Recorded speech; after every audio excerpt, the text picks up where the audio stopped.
నా ప్రియమైన సహోదరి సహోదరుడా, నా మాటలు జాగ్రత్తగా ఆలకించుము. నేను చాలాసార్లు చెప్పాను, నీవు నా మాట లెక్క చేయడము లేదు, అర్థము చేసుకోవడము లేదు. ఎందుకని? నేనంటే భయము, భక్తి లేదా? నేను చెప్పినదేమిటి? నువ్వు చేసేది ఏమిటి? విశ్రాంతి దినము రోజున అంటే ఆదివారము రోజున నీవు వ్యాపారమునకు గాని, ఉద్యోగమునకు గాని, ఫ్యాక్టరీకి గాని, కూలిపనికి గాని ఏ పనికైనా వెళ్లకూడదు అని చెప్పాను. అలాగే చుట్టాలు ఇంటికి వెళుతూ ఉంటావు, పెళ్లిళ్లకి పేరంటాలకి వెళుతూ ఉంటావు, అలాగే మందిరమునకు వెళ్లవు, కబుర్లు చెప్పుకుంటూ ఉంటావు, అలాగే వ్యవసాయము పనికి వెళుతూ ఉంటావు, అలాగే నీకు ఇష్టము వచ్చినట్లుగా ఉంటావు. మరలా గేదెలను ఆవులను మేపడానికి వెడుతుంటావు, పొయ్యిలో పుల్లలేరుకోవడానికి మరియు చెట్లు కొట్టుకుని వంట చెరకుగా వాడుకోవడానికి తెచ్చుకుంటానికి వెడతావు. ఆదివారము విశ్రాంతి దినమున మందిరమునకు రాకుండా మానేస్తావు. ఇలా చేయకూడదు, ప్రార్థన మానకూడదు అని చెప్పాను. అలాగే ఆదివారము మందిరమునకు రాకుండా ఆ రోజు బట్టలు నానబెడతావు, బట్టలు నానబెట్టి ఉతుక్కుంటావు,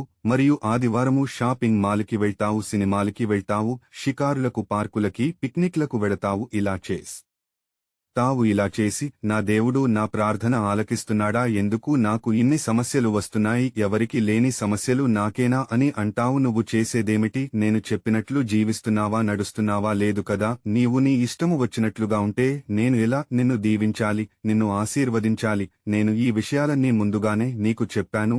నీవు వినడము లేదు, అర్థము చేసుకోవడము లేదు. ఈ పనులన్నీ వేరొక రోజు చేసుకోమని కూడా చెప్పాను. నీవు నా మాట వినడము లేదు.